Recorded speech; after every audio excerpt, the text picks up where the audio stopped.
Hello! అందరికీ నమస్కారం అండి. Welcome back to Sharath updates YouTube channel. ఈరోజు తెలంగాణ పింఛన్ల గురించి పూర్తి వివరాలు తెలుసుకుందాం. అలాగే ఏ జిల్లాలో ఏ వర్గాలకి ఎవరెవరికి ఈ పెన్షన్ డబ్బులు జమ అవుతాయి, అసలు పెన్షన్ డబ్బులు జమ అవుతాయో లేదో కూడా తెలుసుకుందాం. కాబట్టి వీడియోను ఎక్కడ కూడా స్కిప్ చేయకుండా పూర్తి వరకు చూసే ప్రయత్నం అయితే చేయండి. అలాగైతేనే వీడియోలో ఉన్న సమాచారం మీకు క్లిష్టంగా అర్థమవుతుంది.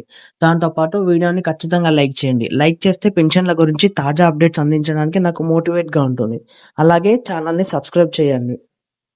చాలా మంది పెన్షన్ అంటే ఉద్యోగం చేసిన తర్వాత వచ్చే డబ్బు అనుకుంటారు. కానీ తెలంగాణ రాష్ట్రంలో ఇక్కడ మాట్లాడుతున్న పెన్షన్ సామాజిక భద్రత పెన్షన్, సోషల్ సెక్యూరిటీ పెన్షన్. అంటే ప్రభుత్వం ఆర్థికంగా బలహీనంగా ఉన్న ప్రజలకు ప్రతి నెల జీవనోపాధి కోసం కొంత డబ్బులు ఇస్తుంది. ఉదాహరణకు వృద్ధులు, వితంతువులు, దివ్యాంగులు, ఒంటరి మహిళలు, కొన్ని ప్రత్యేక వృత్తులకు చెందిన అర్హులకు ప్రభుత్వం ప్రతి నెల నగదు సహాయం చేస్తుంది.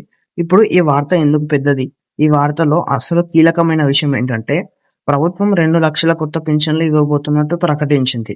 ఇది చిన్న విషయం కాదు. ఎందుకంటే గత కొంతకాలంగా వేలాది మంది దరఖాస్తు చేసి ఎదురు చూస్తున్నారు. కొంతమంది కొత్తగా అర్హత పొందారు.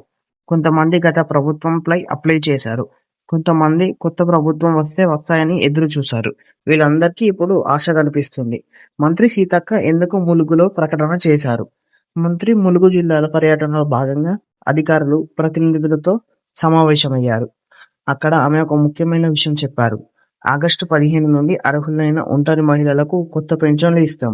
ఎందుకు ఆగస్టు 15 అంటే ఆగస్టు 15 స్వాతంత్ర దినోత్సవం సందర్భంగా చాలా ప్రభుత్వాలు చాలా పెద్దగా సంక్షేమ పథకాలను ఈ రోజు ప్రారంభించడం ఆనవాయితీగా ఉంటుంది. ఇది ప్రజలకు ఒక ప్రత్యేకత ఆత్మికంగా ఉంటుంది. ఒంటరి మహిళ అంటే ఎవరు? ఇక్కడ చాలా మందికి సందేహం వస్తుంది. భర్త లేని ప్రతి మహిళలా పెళ్లి కాలేదంటే సరిపోతుందా? అలా కాదు. ప్రభుత్వం కొన్ని అర్హతలు నిర్ణయిస్తుంది. ఉదాహరణకు విధి విధానాల ప్రకారం మారవచ్చు. కుటుంబ పరిస్థితి, ఆదాయం, ఇతర ప్రయోజనాలు పొందుతున్నారా లేదా, స్థానిక అధికారుల ధృవీకరణ ఇవన్నీ పరిశీలించిన తర్వాతే తుది నిర్ణయం నిర్ణయిస్తారు. అంటే ఒంటరిగా ఉన్నాను అని చెప్పడం మాత్రమే సరిపోదు. అర్హుల వివరాలు పరిశీలించాలి అంటే ఏం చేయాలి? ఇది చాలా ముఖ్యమైన విషయం. ఒక వ్యక్తి అప్లై చేశాడంటే వెంటనే పింఛన్ ఇవ్వరు. అధికారులు వెళ్లి పరిశీలిస్తారు. ఉదాహరణకు నిజంగా ఆ వ్యక్తి అక్కడే ఉంటున్నారా? కుటుంబ ఆదాయం ఎంత? ఇప్పటికీ పెన్షన్ తీసుకుంటున్నారా? ప్రభుత్వం నుంచి ఏదైనా పెన్షన్ నుంచి లబ్ధి పొందుతున్నారా? ప్రభుత్వ రికార్డుల్లో వివరాలు సరిపోతున్నాయా అనే ప్రక్రియను ఫీల్డ్ వెరిఫికేషన్ అంటారు. దీనివల్ల తప్పుడు లబ్ధిదారులు తగ్గుతారు.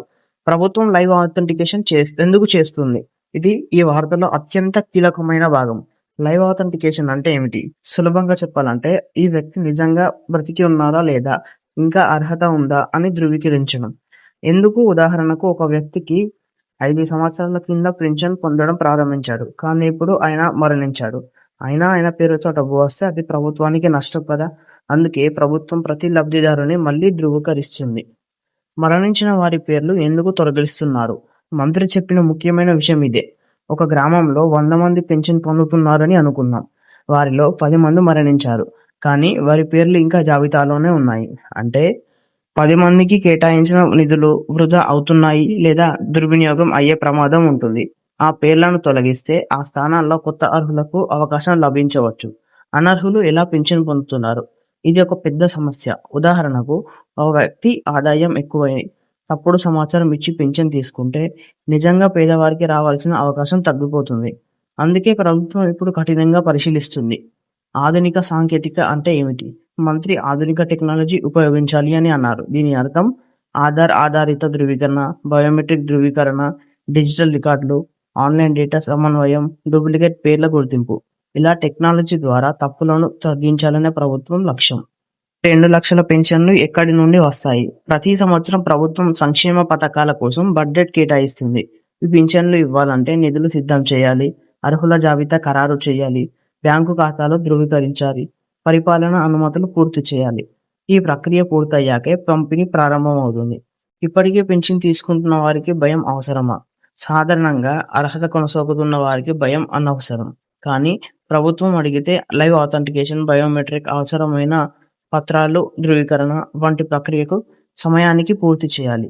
ఈ ప్రకటన తర్వాత ప్రజలు ఏం చేయాలి? మీరు కొత్త పింఛన్ కోసం ఎదురు చూస్తే మీ ఆధార్ వివరాలు సరిగ్గా ఉన్నాయో లేదో చూడాలి. బ్యాంకు ఖాతా యాక్టివ్‌గా ఉందో చూసుకోండి. స్థానిక అధికారుల నుండి వచ్చే సమాచారాన్ని గమనించండి. అసలు ఈ నిర్ణయం ఎందుకు తీసుకున్నారు? ప్రభుత్వం ఒకరోజు ఉదయం లేచి 2 లక్షల పింఛన్లు ఇస్తామని చెప్పదు. దాని వెనుక నెలల తరబడి జరిగే ప్రక్రియ ఉంటుంది. ఉదాహరణకు తెలంగాణ రాష్ట్రంలో ఇప్పటికే లక్షలాది మంది సామాజిక భద్రత పింఛన్లు తీసుకుంటున్నారు. ప్రతి నెల ప్రభుత్వం దీనికోసం భారీగా నిధులు ఖర్చు చేస్తుంది. అయితే ప్రతి సంవత్సరం కొత్తగా అర్హులు పెరుగుతూ ఉంటారు. ఉదాహరణకు ఈ ఏడాది ఎవరికైనా భర్త మరణించి ఉండొచ్చు. కొంతమందికి మహిళ ఒంటరిగా జీవించే పరిస్థితి ఉండొచ్చు. కొంతమందికి దివ్యాంగుల గుర్తింపు పొంది ఉండొచ్చు. కొంతమందికి వృద్ధాప్య అర్హత కూడా వయసు వారికి చేరి ఉండొచ్చు. అంటే ప్రతి సంవత్సరానికి కొత్త లబ్ధిదారులు చేరుతూనే ఉంటారు. అయితే ప్రభుత్వం వెంటనే ఎందుకు ఇవ్వలేదు? అసలు ప్రశ్న ఇక్కడ మొదలైంది. దీనికి 5 ప్రధాన కారణాలు ఉంటాయి. బడ్జెట్. ప్రభుత్వం ప్రతి సంవత్సరం బడ్జెట్లో పింఛన్ల కోసం ప్రత్యేకంగా నిధులు కేటాయిస్తుంది. 2 లక్షల పింఛన్లు అంటే ప్రతి నెల అదనంగా కోట్ల రూపాయల భారం. ఒకే సంవత్సరం మొత్తానికి ఇది వందల కోట్ల రూపాయల వరకు రావచ్చు. అందుకే ముందుగా ఆర్థిక శాఖ నుండి నిధులు లభ్యతను పరిశీలిస్తారు. అర్హుల జాబితా. ప్రభుత్వం ఎవరికి పడితే వారికి పింఛన్ ఇవ్వదు. ప్రతి గ్రామాల్లో అధికారులు ఇంటింటికి వెళ్లి కుటుంబ సభ్యులకు పరిస్థితి చూసి, ఆదాయం పరిశీలించి, గ్రామస్తుల సమాచారం తీసుకొని జాబితా తయారు చేస్తారు. డూప్లికేట్ రికార్డులు.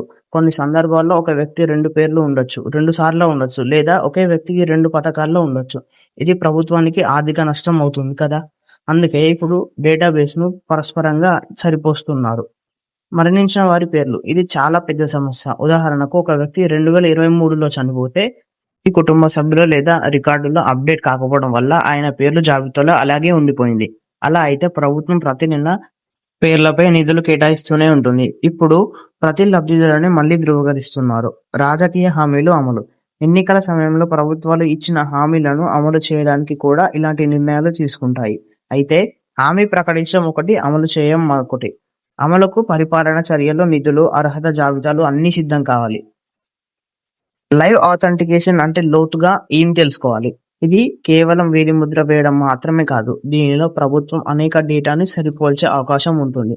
ఉదాహరణకు ఆధార్ వివరాలు, బయోమెట్రిక్ ధృవీకరణ, బ్యాంకు ఖాతా, మొబైల్ నంబర్, కుటుంబ వివరాలు, మరణాల నమోదు. ఇవి సరిపోల్చిన తర్వాతే లబ్ధిదారుడి రికార్డు యాక్టివ్ గా ఉంటుంది. ఆధునిక సాంకేతిక అని మంత్రి ఎందుకు చెప్పారు? పాత రోజుల్లో కాగితాల మీద రికార్డులు ఉండేవి. ఇప్పుడు digital database, online updates, Aadhaar linking, DBT, biometric అంటే డైరెక్ట్ బెనిఫిట్ ట్రాన్స్ఫర్ వంటి వ్యవస్థల్లో పారదర్శకత పెంచాలని ప్రభుత్వం యోచిస్తుంది. ఇవి ఈరోజు తెలంగాణ పెన్షన్ల యొక్క లేటెస్ట్ అప్డేట్స్.